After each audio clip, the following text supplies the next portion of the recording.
قربانی کے ایام جب قریب آتے ہیں تو یہ بحث چھڑ جاتی ہے کہ آیا بھینس کی قربانی، کٹے کی قربانی جائز ہے یا ناجائز۔ عوام کے اندر ایک تذبذب پایا جاتا ہے اور یہ بات زور و شور سے پھیلائی جاتی ہے کہ بھینس کی قربانی یا کٹے کی قربانی جائز نہیں ہے، خصوصاً اہل حدیث حضرات اس میں عدم جواز کا قول کرتے ہیں۔ تو آئیے آج ہم دیکھتے ہیں کہ علماء اہل حدیث کا موقف بھینس کی کٹے کی قربانی پر کیا ہے۔ یہ کتاب ہے فتاوی علماء اہل حدیث، یہ اہل حدیث کے علماء نے اس کو ترتیب دیا ہے اور لکھے ہیں، اس میں فتاوے اور مسائل لکھے ہیں۔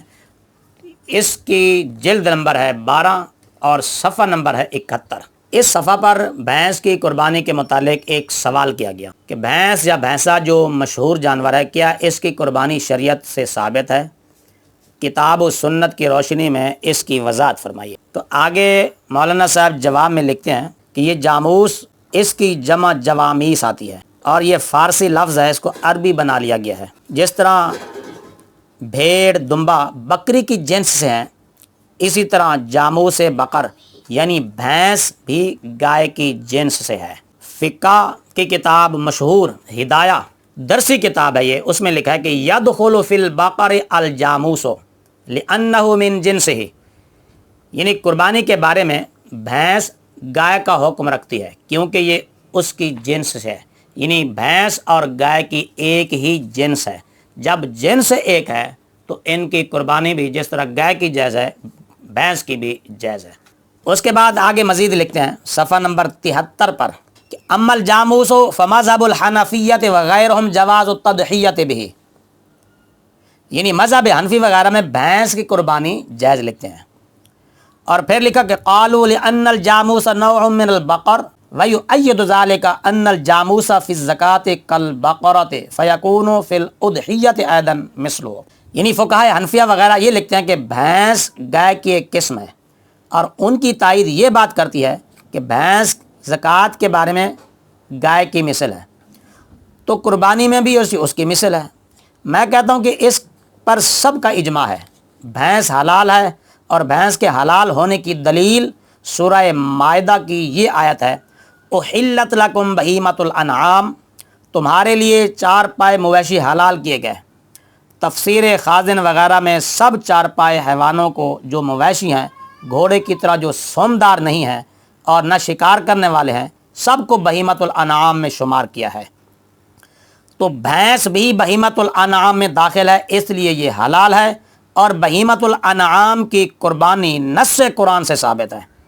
چنانچہ سورہ حج میں یہ آیت موجود ہے وَلِكُلِّ أُمَّةٍ جَعَلْنَا مَنسَكًا لِيَذْكُرُوا اسْمَ اللَّهِ عَلَى مَا رَزَقَهُم مِّن بَهِيمَةِ الْأَنْعَامِ، یعنی ہم نے ہر امت کے لیے قربانی کرنے کا طریقہ مقرر کیا تاکہ اللہ کا نام ذبح کے وقت ان مویشیوں پر ذکر کریں جو اللہ نے ان کو دیے ہیں اور انہوں نے پار رکھے ہیں۔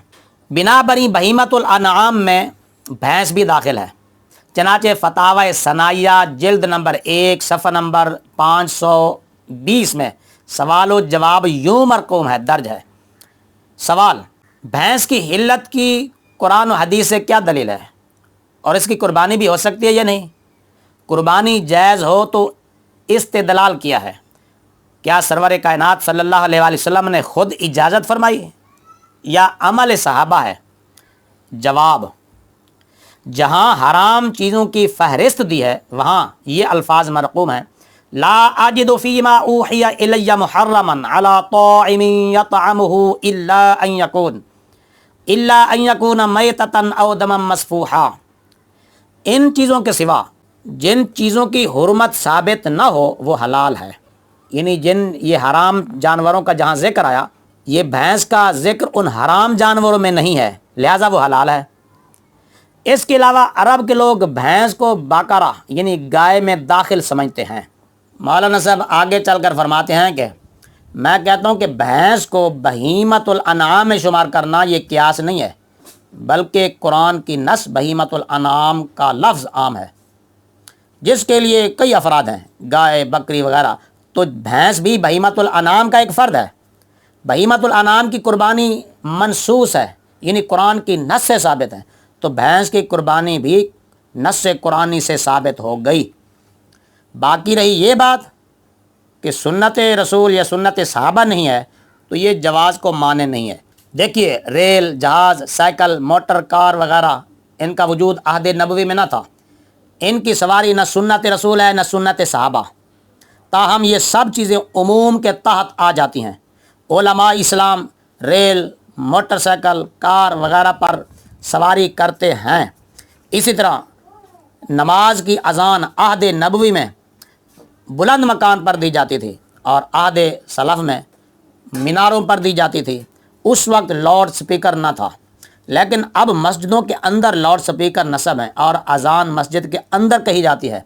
پہلا طریقہ مسنون، دوسرا مروجہ کو جائز کہا جائے گا۔ خلاصہ بحث یہ ہے کہ بکری گائے کی قربانی مسنون ہے، تاہم بھینسا کی قربانی بھی جائز اور مشروع ہے، اور ناجائز لکھنے والے کا مسلک درست نہیں۔